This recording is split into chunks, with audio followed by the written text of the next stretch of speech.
Hello, and welcome to Cheers to Fears, where we normally take horror movies and turn them into drinking games. We're your two hosts. I'm Tucker. And I'm Alex, and today we're doing something a little bit different. Today we are doing our rankings for each Saw movie except for Spiral, because we would normally do Spiral at this point, but theaters are currently closed where we live, and we cannot get it on demand, so this is here to tide you over for another week. With that being said, we do want to address that we have the laptops in front of us, and that's just so we don't forget our lists and just have a few talking points for each Saw movie that we wanted to bring up. With that being said, let's get right into the order. Do you want to start? Sure. So, for me, starting at number 8, I put Saw 4.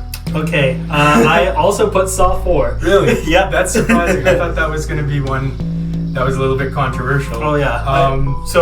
We were obviously talking about how we made our list, and then we saw other lists. Yeah. And a lot of them put Saw 4 much higher than number 8. Oh, yeah. Like, some put them in the middle or near the top 3 that even I heard. Oh, yeah. Which I did not agree with.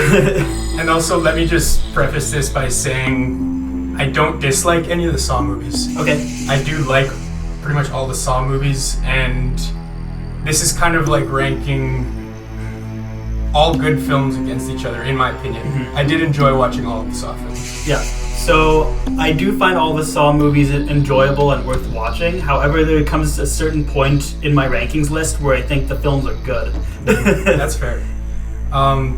So just to go into a few specifics with Saw 4, mm-hmm. I felt like the twist was weak in this one. Yeah. I didn't like the reveal that Saw 4 was happening at the same time as Saw 3.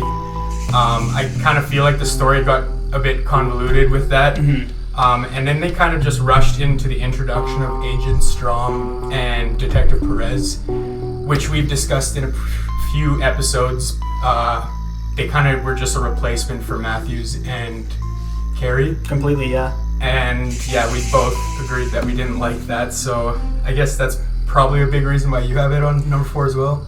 Yeah, that's the main reason. Sorry. There was not a lot of extravagant traps either, so like that's the other thing. You can also rank them on like the main storylines, the traps. The traps for me were lackluster in this movie. The main notable ones were the Red Room and the Ice Block. Mm-hmm. I feel like those ones were the top ones, but none are really worth mentioning too much besides that one. Like there's the hair one, whatever you want to call that. The scalping one. The scalping one.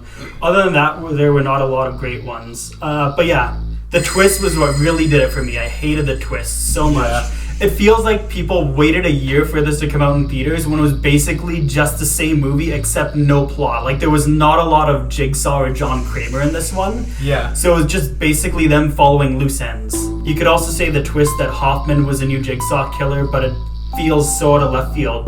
To be fair, I don't hate Hoffman, but it just felt so weird at the time compared to all the other Saw movies. So this one, bottom of the list for me. Yeah. I also made a note about Hoffman saying that this is where we learn that he's another one of Jigsaw's disciples, I guess. And eventually I did end up liking Hoffman, but mm-hmm. for Saw 4, it was like I wasn't that into him at the beginning of when he was introduced. And it kind of just felt like he was forced into place because Jigsaw was mm-hmm. dead. So I felt like he could have been set up a little bit better than that. Yeah. Also, just to go back to the traps a bit, one positive thing that I put here that I liked about it was I like how they were all kind of strung together with the feel what I feel, see as I see, mm-hmm. judge as I judge, etc. Oh, yeah, I did like that because it kind of tied all the traps together in a way. Yeah. And that's pretty much the most memorable part of the traps for me, mm-hmm. is how they kind of strung together. But yeah, like you said, there wasn't too many like over the top traps like we see in the rest of the Saw franchise.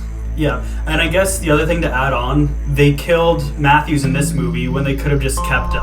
To be fair, Carey was killed in the last movie, so they had no choice but to replace her with Perez. Mm-hmm. So in saying that, they still had the option to keep Matthews around. So that's kind of on them at that point. Yeah. Anyways, do you want to continue on to the 7th ranking spot? Yes, I feel like we're going to have the same ones if we had the same ones for for the last one. Okay, so my second least favorite, or number 7, is Saw 5. Yep, exact same. Wow, okay. You go ahead and say why you thought so. The main thing that I really disliked about this is the main trap was very frustrating. So the reason is because there is no attachment or nothing on the line besides their own self-interests, and no motivation like Saw 1 where you get to actually kind of know the characters and feel a connection. There's Saw 2 where you see Amanda from the previous movie and you see Agent Matthew's son, who you also want to see survive and you want to know where that leads to. Right. There's even 3 with Jeff having the motivation to find his son's killer. You could even say Saw 4 with Rig trying to find all of his other officers that went missing, such as Hoffman, who was tied up, or Agent Matthews, who was missing for 6 months yet still alive. But this one had no motivation, really. And I really hated that, and all the characters in the main trap were so unlikable. Yeah, and just to add on a little bit with the trap for the Fatal Five, especially for the twist, I thought it was a little bit too predictable. Yeah. I enjoyed it in the sense that I called it and then it ended up happening, which was kind of satisfying in a way, but you don't really want a movie to be predictable. Yeah. And that twist was just too predictable in the end. Yeah, it's done just a lot better in other Saw movies. Not to say that predictability is a bad thing, but it can also be a good thing. Yeah. So it really depends, but this one was just way too predictable. Yeah, I agree. The reason why I put this above Saw 4, however, is specifically because of Hoffman and Strom, their little game of cat and mouse. Yep. I feel like they spent a lot of time on their dynamic.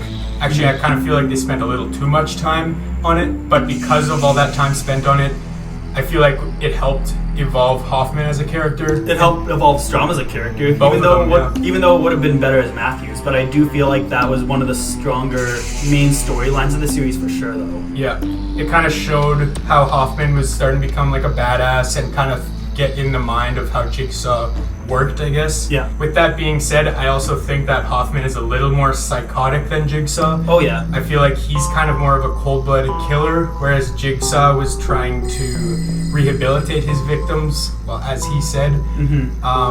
And Hoffman kind of just seems like he wants to avenge his sister's death and just go out and murder people. Oh yeah, as you see later on in the series. Yeah, and so that's where Hoffman and Jigsaw kind of differ, but that's the main reason why I put Saw 5 higher than 4. Yeah, I guess we should also mention the other traps that were good. I really like the pendulum trap. Oh, the yeah. glass coffin trap was fine, same with the water cube. But that's the main thing with the main trap. The main trap, a lot of the traps I was not too big of a fan of. Yeah. For me, I think that's where we differ a little bit on the Saw 5. Like, the traps weren't anything over the top again, like Saw 4, but they were okay in my opinion. They could have spent more time developing those traps and making them a lot less predictable, and like I said before, they were spending a lot of time on Hoffman and Strom, where they could have put more focus onto the traps to make them a little bit better. But I thought the idea of it was okay.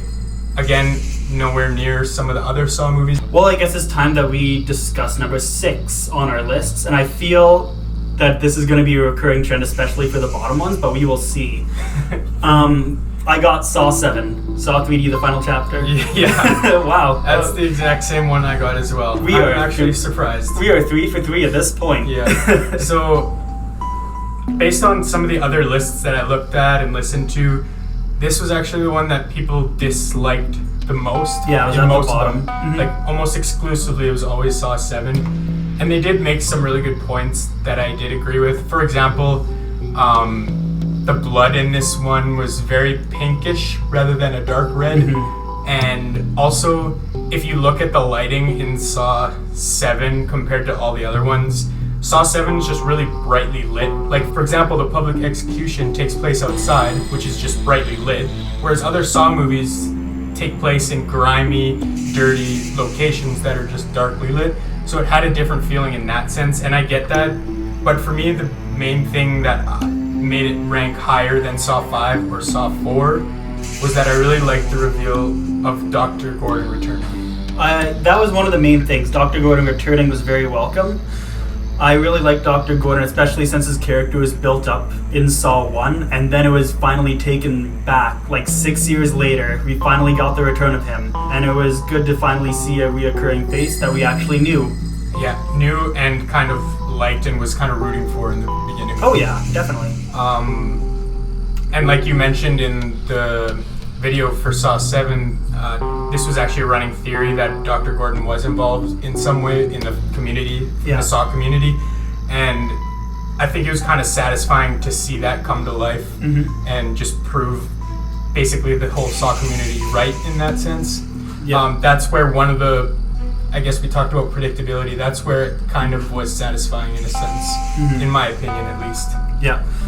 So I guess speaking of good things, we will note off some of the traps. As you said about the blood, there was a lot of blood in this movie. It was, in my opinion, the most gory Saw film. Yes, that's one of the points we also made in the episode we did, and that's what I was going to say as well. I like the gore in this movie because it was just so much more gory than the rest. For example, in the public execution, you see her intestines and organs flying out of her. You see Jill Tuck get split in half, or more than half actually, by the pain train. There's just so much more gore involved in this one. Yeah, so I guess just to list off some more traps with this one, you have the brazen bull, reverse spear trap finally goes off, the impalement wheel, the silencing circle, the public execution, the pain train, and horsepower. That's, I'm pretty sure, at least 5 more than I mentioned for the other ones. The traps were a lot better in this one compared to 4 and 5. Compared to 4 and 5, yes. Compared to some of the other movies, I felt that the traps were lacking a bit. Like, there was the 2 traps that his employees were involved in, which I did like. The one where Nina, the Darwin Award winner, was stabbed in the throat, basically, for screaming. I like that one. I didn't really like the brazen bull in general.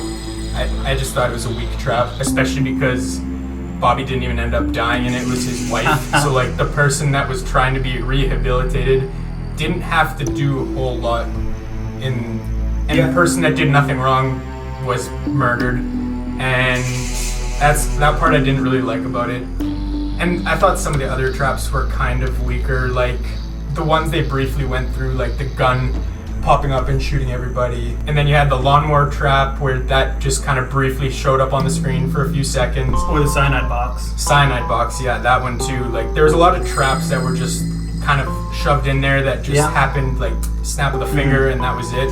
So that's why it wasn't ranked as high on this list. But like you said, the traps were better than 4 or 5 in both of our opinions, clearly. Yeah, so I guess the other thing that we have to go into is why it was ranked so low. And there was a few reasons.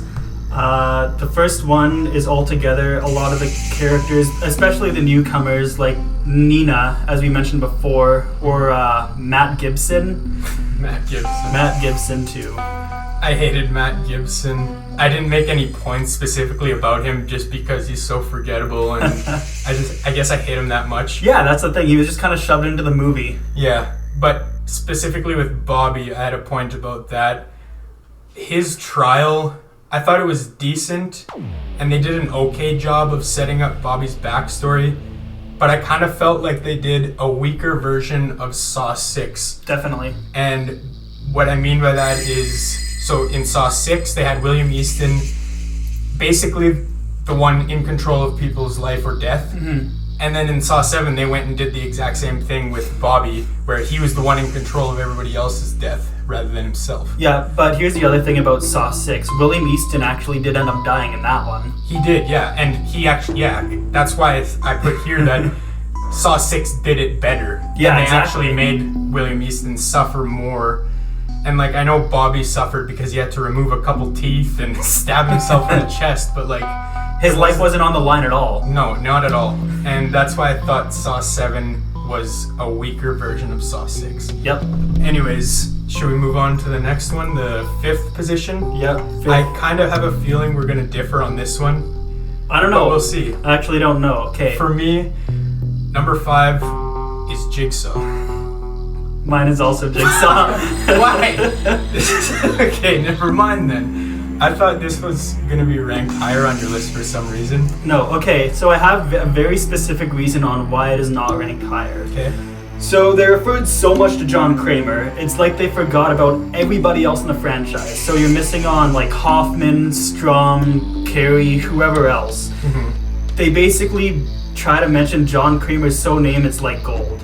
The problem with that is they're basically trying to pay homage to the entire franchise when they're only referencing one character and not your Gordons or Hoffmans or Jill Tux. It's just one single person. That's why it's so low on the list for me. So with that being said, I thought the story of this film was quite good, in my opinion. And with that being said, I kind of treated this film as a standalone movie. Oh yeah. Because it doesn't fit into any other Saw timelines being set in the past, and like you said, only one of the characters was reintroduced, which is Jigsaw. Another thing about this movie, I thought that there was too many twists. So based on what I remember from the movie, there was basically 3 twists. One revealed that the 2 storylines were taking place 10 years apart. Yeah. Which I wasn't a huge fan of, mainly because they did it in Saw 2, and also they did it better in Saw 2. I thought. Yeah. I did like that this one, there were clues leading into this one. So, for example, how the cycle trap was from a different time, like it was from a trap that was used in a previous game before all the other ones. It's like simple clues that leads you to do it rather than bashing it over the head, like in Saw 5, where you guys have to work together. It's like, no shit, they have to work together. Oh, well, yeah. We were calling it out during the movie and we were drunk. Of course, that twist specifically is better than Fatal 5 one, but I still felt like it was done better in Saw 2, and it was a little expected in Jigsaw simply because of John Kramer was alive. Well, John Kramer was alive, and that's kind of why it was a little bit expected. And just to go on to another twist, which actually I liked, was where Logan was involved with Jigsaw. He was another one of... And there was also clues for that too. Just a little bit. It's just a little bit of setup, such as the scars on his back. Yeah, exactly. That we see later in the movie. I did like the twist of the movie, especially when the laser collar was shown. How he basically faked his death and then recorded Halloran screaming his confession. And then Halloran just getting hit with a laser collar and looking like a gross little octopus flower. It's also worth mentioning at this point that I did like all the Saw movies up until this point. Like, I did like Jigsaw, and I liked all the other ones further down. Oh, yeah. So, yeah, these ones are the ones where I would call them good movies. That's fair. And then I also considered it another mini twist in the end when Anna tried to shoot the shotgun at the other guy, and it backfired and shot her instead, ultimately destroying the keys to both of their freedom and both of them dying because of it. I kind of liked that. It was a little bit of a shock to me when I first saw it. I wasn't expecting it, even though watching it a second or third time around, you kind of see the hints leading up to it as well. But just in initial viewing, I did like how that was set up. Well, I liked that even if you were still in Anna's shoes, you would probably think the same thing. Even though there was the hints, you don't really blame her for that. Yeah, exactly. So with that being said, going through all of those little twists, I thought there were too many misdirections in the movie, and it made things a little bit convoluted at times, but it was still a solid storyline, and I enjoyed it for that reason. However, I thought a lot of the traps were not consistently great in this film. For example, we had the grain elevator. That one was kind of like, oh cool, they're stuck in some grain and they're throwing saw blades at them, and then the leg trap with the wire stuck on his leg was a little bit weak as well. Those were kind of connected. Same with the hanging trap. The hanging trap was fine, but it's nothing over the top like we're used to with a lot of other Saw movies for the most part. Like the laser collar. Such as the laser collar, which was good. Yeah, I liked the laser collar. I also did like the cycle trap. Yeah, I feel like they didn't show enough of it, to be honest. I agree. And I also feel like Mitch just handled that situation so poorly, but that's just another we'll skip over that, it's fine. Another point about Jigsaw as a movie, I felt like the bucket head trap was a ripoff from Saw 5. However, I feel like they did it better in Jigsaw than in Saw 5, but I also feel like it was just, I don't know, they could have done something completely new rather than something that just looked so familiar. And they even opened in the same way. They opened on a far away shot with all of them just sitting there with the chains on them strapped to the wall basically. And so I I don't know. I thought it was like, that's immediately what I thought of when I saw it was Saw 5. They're doing it again. But like I said, they did execute it better, I thought, in Jigsaw. The other thing that I should mention really quickly is that if I did not watch the other films to death, I would probably like this film a lot more, and it would be higher up on the list. That's fair. And also I put another point here that I wanted to address was the amount of disciples that Jigsaw is able to get under his wings is so crazy. We have Amanda, we have Hoffman, we got Dr. Gordon, we got Logan, we got the other 2 guys from Saw 7 that were with Lawrence Gordon. Yeah, maybe there's more in Jigsaw, or not Jigsaw, maybe there's more in Spiral. I guess we're gonna find out. I just think it's a little far-fetched for them to have so many disciples that are willing to help Jigsaw without him getting caught in the process. But did he have like auditions to see who's gonna come and help him or what? Like, I don't know how he finds all these people. Shall we move on? Yeah, let's go. Okay, go for it. What's your 4th favorite Saw movie? 4th favorite is Saw 3. Oh, thank God. Okay. We differ here? We differ here. Okay. Mine is Saw 6. Saw 6, alright. So I guess I'll go into Saw 3 a little bit. I think it might have the best traps in all of the series. I would agree to that for sure. With the angel wing trap, the rack, like the classroom trap where he's got his jaw? His jaw with the chain through it. With that being said, I felt like the storyline was lacking a bit. They put all of their focus onto the traps, which I do admit they did a really good job on. But compared to the other Saws that ranked higher on my list, I feel like they did a better job of balancing the 2 aspects, like having a good story and also having good traps. And I also think that Jeff being involved just put a little bit of a damper on the storyline for me. Oh, definitely. I thought he was just a detriment to the plot. Besides Saw 5, or not Saw 5, besides Jigsaw, Saw 3 was my hardest to rank. Especially the top 4 was really, really hard. I agree. The bottom 3 were really easy, and then after that, it was just a mess as far as I was going to rank them. Another thing for Saw 3, why it wasn't ranked higher on my list, is I didn't really like the fact that Jigsaw and Amanda both died in the same movie. Granted, they didn't really expect this series to go on as long as it did. Yeah, because they expected it to end after Jigsaw.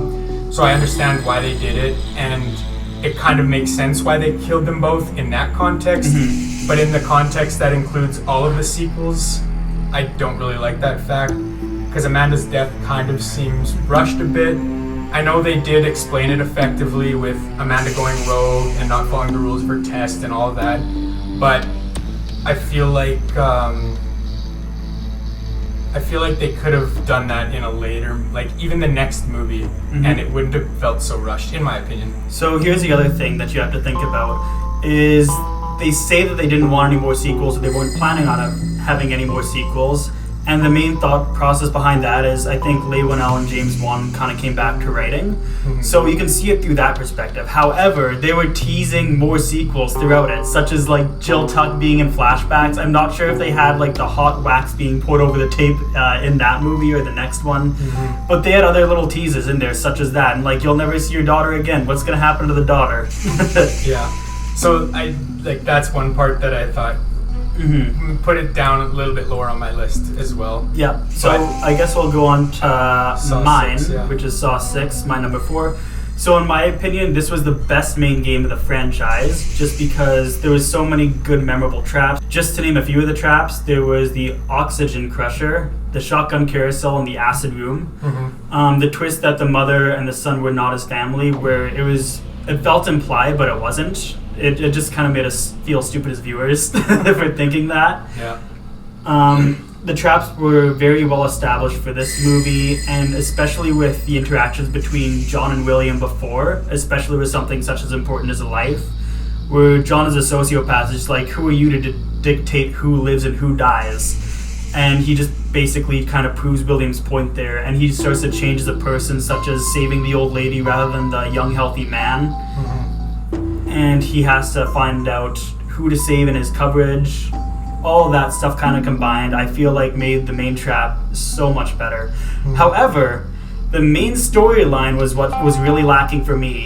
So it was basically just the FBI agents kind of saying, "Hey Hoffman, come over here, look at this." And he's just like, "Okay." And it's like, hey, Strom's probably dead, and he kills them all, and not much really happens. That's fair. But that's why it's so low. It's mainly the main story was really lacking. The main trap was very good, though. And the other one that you could argue the main trap was better is Saw 3, which is my number 3. Okay, so my number 3 is Saw 6. Kind of figured. Which my top 3 were actually pretty much all interchangeable for the most part. Oh yeah, my top 5 were for sure. Yeah, like you could put Saw 6 at number 1 and I wouldn't be mad, in my opinion. Yeah. But you go ahead and talk about why 3 was your number 3. Yeah, as I said, it has the most controversial main trap of the series. Mm-hmm. And the main thing is the traps are so well done. The freezer room, the pig vat, the shotgun combined with the rack. All super good traps. However, the difference is that you have Jeff doing all those traps. Yeah. You gotta have some more backstory with John and Amanda, which I liked, especially with John trying to keep Amanda in line all the time. It shows how Amanda's really taken a liking to John and his ways. Mm-hmm. But just Jeff ruined the movie. It probably could have been 2 or 1, but Jeff fucked this one up. Yeah, and like I said before when I was talking about number 3, that could have been the reason why it was number 4 instead of 3, to be honest, for me. Oh yeah. Anything else about Saw 3 you wanted to bring up? Just the other traps are very memorable. Classroom trap, angel trap, that's the main thing. I feel like I might have said the traps in Saw 6, the main game, was better, but overall the best traps were in this movie for sure. I would agree with that. Mm-hmm. Saw 3 has the best traps of all of them. So yeah, in saying that, the reason I ranked Saw 3 higher is I feel like the main story was better, along with the traps overall were better as well. That's fair. So we kind of have the same opinion from Saw 3 and Saw 6. Mm-hmm. It's just swapped a little bit. Okay. So for me, I like the story with William Easton in this, which you also said you like the main trial in Saw 6. Mm-hmm. The fact that William Easton basically had to use his own policy that he created with the insurance company to determine who got to live during the games. And another thing that I liked about William Easton is he's kind of a character that you really hated because of his corrupt insurance company, but at the same time, he also does a really good job of making us feel bad for him as he goes through the trial, yeah. I thought. And you see him developing as a character. Yeah, exactly. So that's why that storyline, like we mentioned with Saw 7, Saw 6 was just executed so much better than Saw 7's version. Yeah, Saw 6 was just a better Saw 7. Yeah. And as you mentioned as well in your number 4, the twist of this movie was really well done. We all thought that the mother and son were Easton's family, but they were actually the family of the rejected applicant that applied for health insurance through Easton's company, and then he got denied and eventually ended up dying, probably because of it. Oh yeah. So they were the ones who got to decide Easton's death, which I thought was a top tier twist in my opinion. Yeah, it was good. I also really like the traps, like you mentioned, the carousel trap being so iconic. The hydrofluoric acid needles that killed Easton, that was a pretty graphic trap that we got to watch, basically him being melted away. There was a couple weaker traps, maybe that's why this isn't number 2 or number 1. Like the steam maze, it was whatever, it was just getting blasted with some steam. Obviously it would hurt, but like the most exciting part of that was after the girl was freed and tried to kill him with the saw blade, I thought. Yeah, she was just going all at him. So there is a couple weaker traps in the movie, but overall, the weight of the good traps carry those forward, I think. Yeah. And yeah, that's why I got Saw 6 as my number 3. And that's the difference. Like you mentioned the weaker traps, but in Saw 3, there really was not a lot of weaker traps, and that's why I put it so much higher on my list. That's fair. And for me, I just like the story of William Easton so much more than the story in Saw 3. That's why. Oh yeah. That's what decided it for me, I guess. Yeah, William Easton's better than Jeff. I mean, the thing is, if there was not Jeff in Saw 3, it was probably going to be at least number 1 or number 2, hands down. Yeah. But because there was Jeff and not somebody who was actually competent, it's got to be 3. Yeah, that's fair. And also just another point with Jeff, he did make Saw 3 a lot more enjoyable for drinking. I'll give it that. It gave us a lot more drinks because of Jeff, but That's about the only good thing I'll say about Jeff. Okay, on to number 2, and I feel like we are going to go the exact same way with number 2. Probably. For number 2, what do you have? Saw 2. Oh, for number 2, I have the original Saw. All right. Nice. Cool. So, I guess I'll start with Saw 2. Mm-hmm. For me, this was almost a perfect Saw film in the sense that the traps and the story, like the plot, were so well balanced. I felt like the story was solid, and I felt like the traps in the movie were pretty solid. Mm-hmm. It introduced the use of more traps than the first Saw movie, which eventually Saw became known for having more traps, while also having a good storyline that was easy to follow. The twist was comparable to the first movie because of how unexpected it was, I guess. Yeah. Where we learned that Detective Matthews' son was in the game with a bunch of people that were all wrongfully arrested by Matthews in the past. Mm-hmm.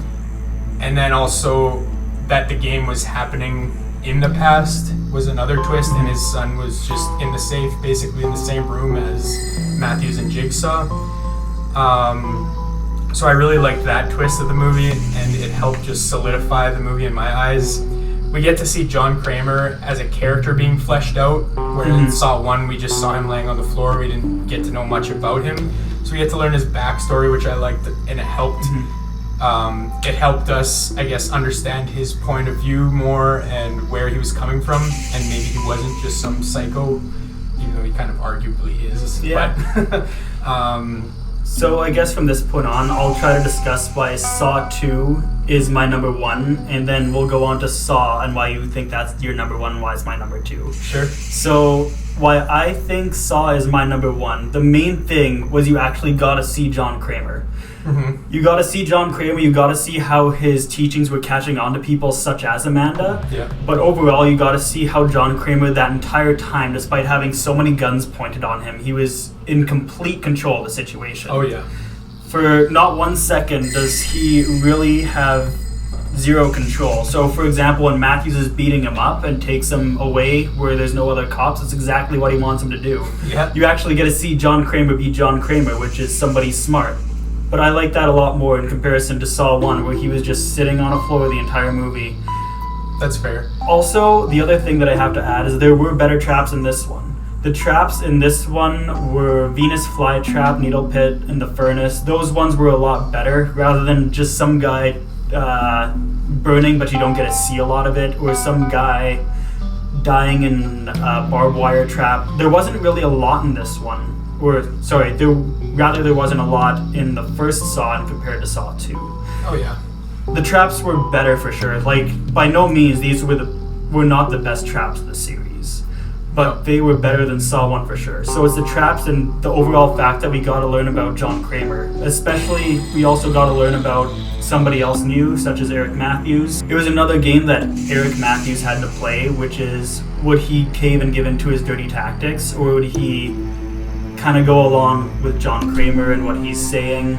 So in saying that, John Kramer would know that Matthews would have caved at one point or another. It was just getting so much more intense with his son being in that trap, and so much more going on inside of the house, whatever his name is, the big guy. Xavier, with Xavier running around wanting to kill them both. So I can see why Matthews cracked, and at the same time that's exactly what John wanted. So I really like that. Yeah. I do agree with you 100% that the traps are better in Saw 2. Mm-hmm. Obviously because there's not many traps in Saw 1, so it's like comparing, I don't know, it's like comparing two different movies in my opinion. Yeah. Because Saw 1 does have such a different vibe than any of the other Saws actually. Mm-hmm. And Saw 2 was originally a different movie entirely. Oh, well, yeah, it was. The one guy, the director was working on a completely different script, which I guess helped Saw go in the direction that it did, clearly. So do you want to go into why Saw was your number 2 rather than number 1? Yeah, definitely. So, elephant in the room, the traps were not good in Saw. I feel like they were definitely the weakest. There was a lot less of them. There was just a lot less going on in Saw altogether as far as the traps go. But the main thing was the main story was just so good with just Lawrence and Adam in the room. Yeah. I feel like that was just one of the stronger like main stories. Even if you want to call that the main trap and main story together, it's just that we saw so much with that. Oh yeah. I do agree that the traps were almost non-existent. Like they were trapped in a bathroom. Mm-hmm. That's basically the traps of the movie. Yep. That being said, the traps in this film were not the direction that Juan and Winnell were even trying to go for initially. So it was, like I said, talking about Saw 2, it's a completely different film. And you mentioned that the story was a lot more solid, which for me is why Saw 1 ranks as number 1 versus Saw 2. Yep. And it also just helped kick off such an iconic franchise. So I give it a little bit of points for that. That's fair. And the twist, watching it the very first time, looking back at it, like, oh, it's a little ridiculous. He's laying on the floor for so long. The other thing is, if we watched it for the first time, we would have thought it was a great twist. It is a solid twist no matter what. The first time you're watching it, it's so unexpected. You're like, holy shit, that guy's actually alive. Yeah. And he was just in there listening the whole time, and he's the one who set this up. But that makes you want to learn so much more about him, which you do learn in Saw 2, and I guess that meant a lot more to you than me in rating this 1 versus 2. But that's the other thing. Once you watch the series like 6 times, it's a lot harder to actually take the twist seriously. It's like, he's just kind of there. Why didn't he do his cameras? Why didn't he just watch those things? Yeah, and I get that perspective. I guess for this, I tried looking at it through the lens of first-time viewer, and just for that reason alone, it made it hit harder, I guess. And another thing that about this movie is it had such a small budget, yet it was executed so well, despite basically taking place in a bathroom the whole time. So that's another that just gets extra points in my books for doing it on such a small budget, but creating such a solid movie. And I guess that's why I thought it was number 1 versus number 2. Well, I guess that's it for us today. There's not much else to say.